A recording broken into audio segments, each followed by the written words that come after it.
साथियों, सरकारी नौकरी का सपना सबको ही देखते हैं, लेकिन नसीब वालों को ही जो है सरकारी नौकरी मिलती है। और उसमें से वर्दी का जो जुनून होता है, जो वर्दी का पावर होता है, जिसकी इच्छा होती है देश के प्रति देशभक्ति जताने की, बिल्कुल उन लोगों को सलाम है। जय हिंद साथियों, मेरा नाम है सुभाष राज। स्वागत है आप सभी साथियों का। एसएससी जीडी कांस्टेबल का एग्जाम होने वाला है बहुत ही जल्द, और मैंने जो ये सीरीज स्टार्ट किया है साथियों, सारे क्वेश्चंस बहुत ही इंपॉर्टेंट और सिलेक्टेड करवा रहे हैं। पिछले कई सालों में जो एसएससी जीडी की एग्जाम्स हुई हैं और उनमें जो क्वेश्चंस पूछे गए हैं, बिल्कुल काफ़ी एनालाइज के साथ जो है मैंने ये सीरीज स्टार्ट की है और इन वीडियो को आपके सामने पेश कर रहा हूँ। इस वीडियो में आज 50 वेरी इंपॉर्टेंट क्वेश्चंस देखेंगे, शानदार प्रश्न देखेंगे साथियों। आपकी परीक्षा पास कराने वाली ये वीडियो है, अंत तक जरूर देखिएगा सारे क्वेश्चंस को। और मैं एसएससी जीडी कांस्टेबल का एक अलग से प्लेलिस्ट बना दे रहा हूँ चैनल में, आप लोग वहाँ पर से डायरेक्ट जाकर केवल एसएससी जीडी के वीडियोस आप लोग देख सकते हैं। चलिए तो शुरू करते हैं। सभी साथी वीडियो को लाइक और शेयर जरूर कर दीजिएगा। नए साथी जितने भी हैं चैनल को सब्सक्राइब करके बेल आइकन ऑन कर लेना। पहला क्वेश्चन आपकी स्क्रीन पर है, निम्नलिखित में से किसको प्रशांत महासागर की पार सड़क कहा जाता है। साथियों, मोस्ट इंपोर्टेंट क्वेश्चन है, वेरी वेरी इंपोर्टेंट क्वेश्चन है। देखिएगा, निम्नलिखित में से किसको प्रशांत महासागर की पार सड़क कहा जाता है। साथियों, बता दें आपको, ये जो क्वेश्चन है, अभी जो रेलवे ग्रुप डी का एग्जाम हुआ था 2022 में, उसमें ये क्वेश्चन आया हुआ था। देखिए, निम्नलिखित में से किसको प्रशांत महासागर की पार सड़क कहा जाता है। आपको याद रखना है साथियों, हवाई को। ऑप्शन नंबर सी इस क्वेश्चन का राइट आंसर होगा। आगे देखिए, अपने शक्ति को समेकित करने के बाद बलबन ने कौन सी भव्य उपाधि धारण की थी। साथियों, वीडियो को जरूर लाइक करते चलेंगे और अपने सभी दोस्तों के साथ शेयर भी करिएगा। देखिएगा, अपनी शक्ति को समेकित करने के बाद बलबन ने कौन सी भव्य उपाधि धारण की थी। आपको याद रखना है साथियों, जिल-ए-इलाही। ऑप्शन नंबर सी इस क्वेश्चन का राइट आंसर है। नेक्स्ट क्वेश्चन, हम्पी का खुला संग्रहालय किस राज्य में। यहाँ खुला होगा, थोड़ा टाइपिंग मिस्टेक है। तो हम्पी का खुला संग्रहालय किस राज्य में है। साथियों, आपको याद रखना है कर्नाटक में। साथियों, हम्पी का संबंध है विजयनगर साम्राज्य से। विजयनगर साम्राज्य जिसकी स्थापना 1336 ईस्वी में हरिहर और गुप्ता नामक दो भाइयों ने मिलकर की थी। ठीक है, और उन लोगों ने अपनी राजधानी हम्पी बनाई थी, जो कर्नाटका में स्थित है। नेक्स्ट क्वेश्चन देखेंगे, अशोक के जो शिलालेख संगम राज्य के बारे में हमें बताते हैं, उनमें शामिल है कौन सा शिलालेख। तो देखिएगा, बहुत ही इंपॉर्टेंट क्वेश्चन है साथियों। देखिएगा, मगध के जो प्रसिद्ध शासक थे साथियों अशोक का वो कौन सा शिलालेख है जिससे हमें संगम राज्य के बारे में जानकारी मिलती है। साथियों, आपको याद रखना है दूसरा शिलालेख और 13वां शिलालेख। ऑप्शन नंबर सी इस क्वेश्चन का राइट आंसर है। महावीर स्वामी का जन्म कहाँ हुआ था। तो साथियों देखिए, महावीर स्वामी कौन थे। तो जैन धर्म के 24वें तीर्थकर थे, और साथियों इनको जैन धर्म का वास्तविक संस्थापक भी माना जाता है। तो महावीर स्वामी का जन्म कहाँ हुआ था। आपको याद रखना है साथियों, कुंडग्राम में। कुंडग्राम इस क्वेश्चन का राइट आंसर है। आगे देखेंगे, दादा भाई नौरोजी ने 1866 ईस्वी में ईस्ट इंडिया एसोसिएशन की स्थापना कहाँ की। तो साथियों देखिए, दादा भाई नौरोजी को भारत का वयोवृद्ध व्यक्ति बोला जाता है, the grand old man of India. और इन्होंने 1866 ईस्वी में ईस्ट इंडिया एसोसिएशन की स्थापना लंदन में की थी। तो ऑप्शन नंबर ए लंदन इस क्वेश्चन का राइट आंसर है। 15 अगस्त सन 1947 के बाद भी भारत का कौन सा भाग है जो पुर्तगाल के अधीन बना रहा था। तो साथियों देखिए, भारत को आज़ादी मिलने के बाद भी भारत का कौन सा भाग है जो पुर्तगालियों के कब्जे में था। आपको याद रखना है साथियों, गोवा। और देखिएगा, गोवा पुर्तगालियों से कब आज़ाद हुआ था। साथियों याद रखिएगा, आपको याद रखना है 1961 में। नेक्स्ट क्वेश्चन देखिए, निम्नलिखित में से किसका संकलन ऋग्वेद पर आधारित है। वेरी इंपॉर्टेंट क्वेश्चन है। और साथियों, ऋग्वेद विश्व की पहली पुस्तक मानी जाती है। 4 वेदों में सबसे प्रसिद्ध वेद है ऋग्वेद। याद आपको रखना है, ऋग्वेद पर आधारित।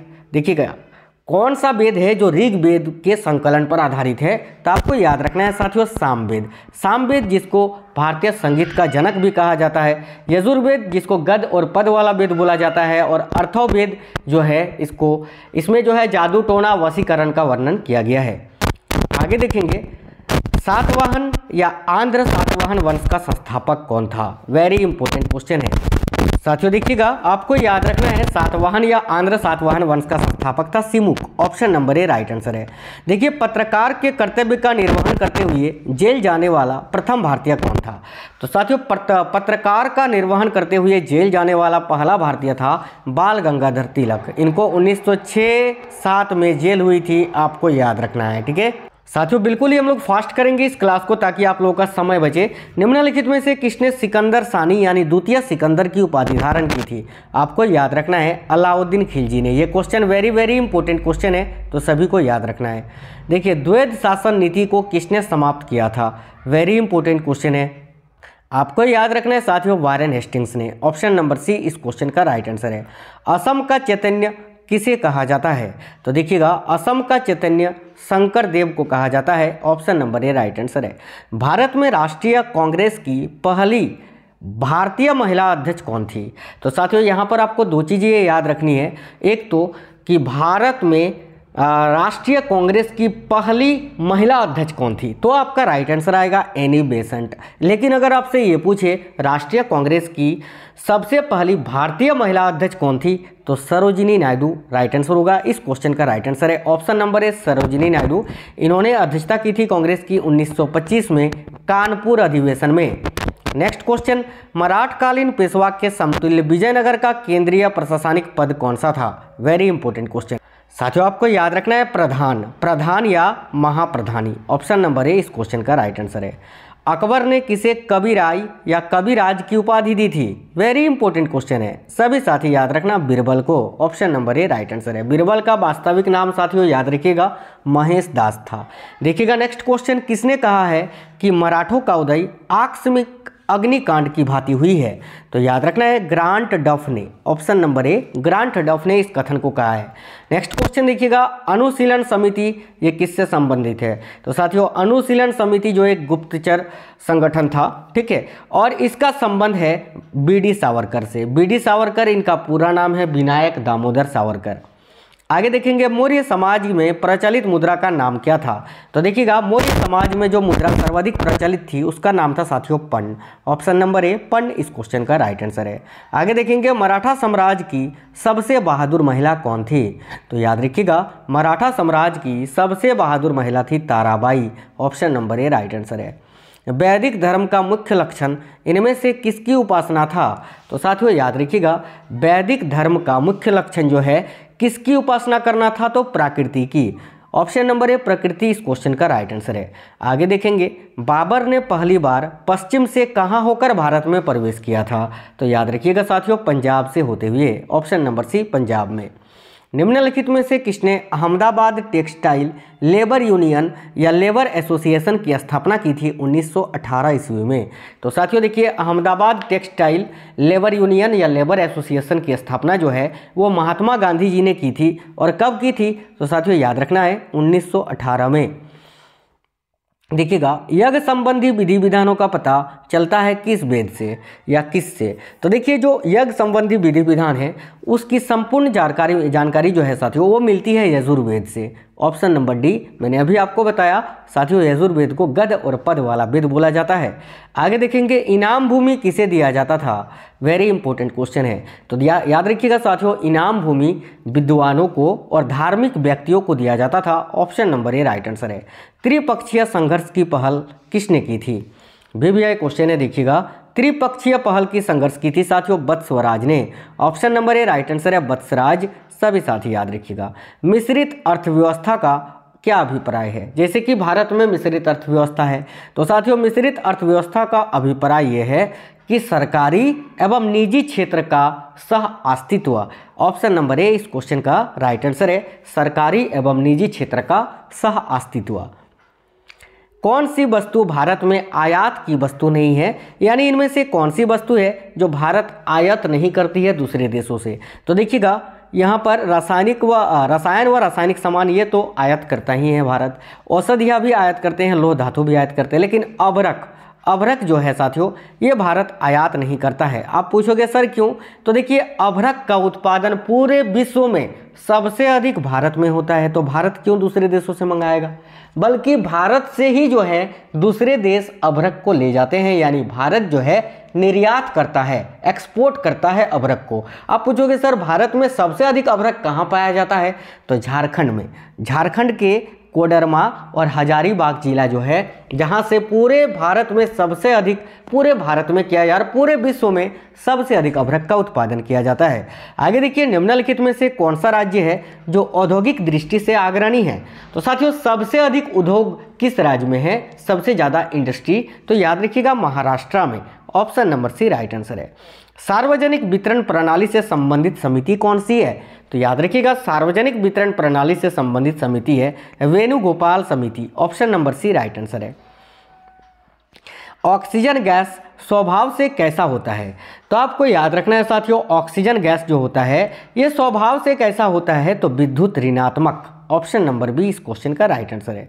जीवों के संक्रमण के विरुद्ध प्रतिरोध का अध्ययन किसमें किया जाता है, तो देखिएगा जीवों के संक्रमण के विरुद्ध प्रतिरोध का अध्ययन किया जाता है साथियों इम्यूनोलॉजी में। आपको ये याद रखना है कि इम्यूनोलॉजी का पिता यानी फादर ऑफ इम्यूनोलॉजी किसे कहा जाता है, तो साथियों एडवर्ड जेनर को, एडवर्ड जेनर जिन्होंने चेचक के टीके को खोजा था।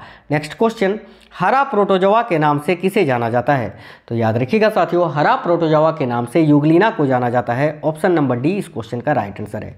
आगे देखेंगे विषैले सर्पों में विष ग्रंथियां परिवर्तित होती है किससे, जो विषैले सांप होते हैं उनमें विष ग्रंथियां कहां से परिवर्तित होती है, तो याद रखिएगा साथियों लार ग्रंथि से, option number C right answer है।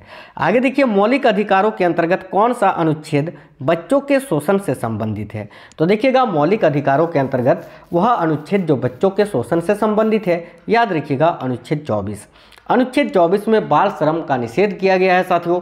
इसमें ये बताया गया है कि 14 वर्ष से कम आयु के बच्चों को कारखाने पर काम पर नहीं लगाया जा सकता है, ये गैर कानूनी है।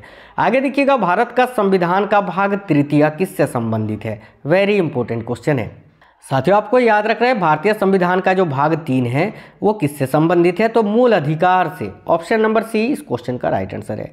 राज्य विधानमंडल का ऊपरी सदन कौन सा होता है, तो याद रखिएगा साथियों राज्य विधानमंडल का जो सबसे ऊपरी सदन होता है वो होता है विधान परिषद। नेक्स्ट क्वेश्चन, सर्वोच्च न्यायालय के न्यायाधीश भारत के राष्ट्रपति द्वारा हटाए जा सकते हैं किस प्रकार से, वेरी इंपॉर्टेंट क्वेश्चन है। तो याद रखिएगा संसद में महाभियोग का प्रस्ताव पारित करके, ऑप्शन नंबर डी इस क्वेश्चन का राइट आंसर है। महमूद गजनवी ने भारत पर कितनी बार आक्रमण किया था, तो ये भी क्वेश्चन बहुत ही इंपॉर्टेंट है और आपको याद रखना है साथियों 17 बार, ठीक है।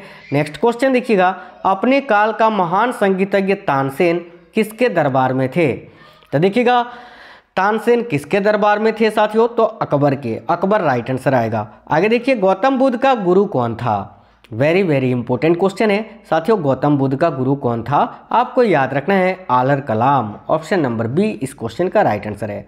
महाराजा रंजीत सिंह के उत्तराधिकारी कौन थे, तो देखिएगा वेरी इंपॉर्टेंट क्वेश्चन है और साथियों याद रखना है महाराजा रंजीत सिंह के उत्तराधिकारी कौन थे, तो खड़क सिंह, बिल्कुल ऑप्शन नंबर बी इस क्वेश्चन का राइट आंसर है।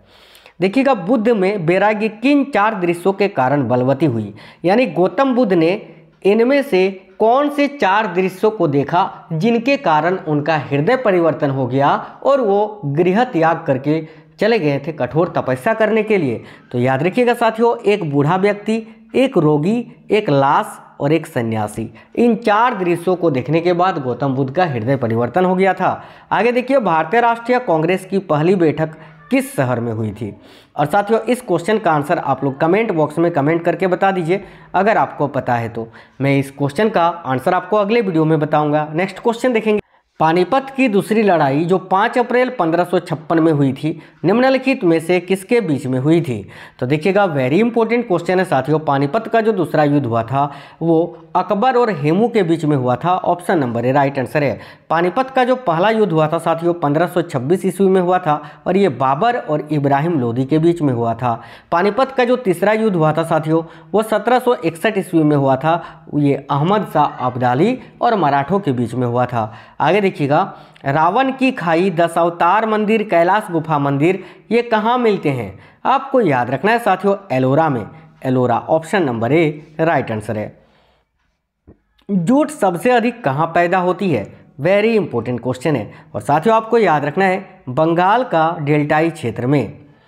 आगरा किस नदी के किनारे पर स्थित है? यह भी क्वेश्चन वेरी इंपॉर्टेंट है और आप सभी साथियों को याद रखना है कि आगरा जो है साथियों वो यमुना नदी के किनारे पर स्थित है। Option number C right answer है। आगे देखेंगे उत्तर प्रदेश की प्रमुख फसल कौन सी है? तो देखिएगा उत्तर प्रदेश की सबसे प्रमुख फसल क्या है? तो गेहूं। Option number C right answer है। निम्नलिखित जनजातियों में से कौन सी जनजाति है जो केरल में पाई जाती है? तो साथियों आपको याद रखना है चेचू जनजाति। ऑप्शन नंबर ए इस क्वेश्चन का राइट आंसर है। साथियों ये 50 क्वेश्चंस बहुत ही इंपॉर्टेंट थे आपके एसएससी जीडी एग्जाम्स के लिए और भी मैंने कई सारी सेट्स अपलोड कर दी हैं चैनल के अंदर, आपको मिल जाएंगे सारे। साथियों सारे सेट्स को लगा लीजिए, आपका एक भी क्वेश्चन नहीं छूटेगा, बिल्कुल निचोड़ के रख देना है। तो साथियों वीडियो को लाइक कर दीजिए, शेयर कर दीजिए। नए साथी अगर कोई भी है तो चैनल को सब्सक्राइब कर लीजिए, साथ ही साथ बेल आइकन को प्रेस करना बिल्कुल मत भूलिएगा साथियों, क्योंकि बेल आइकन ऑन करोगे तभी आपके पास नोटिफिकेशन आएगा। चलिए मिलेंगे नेक्स्ट वीडियो में, तब तक स्वस्थ रहें। जय हिंद साथियों, वंदे मातरम।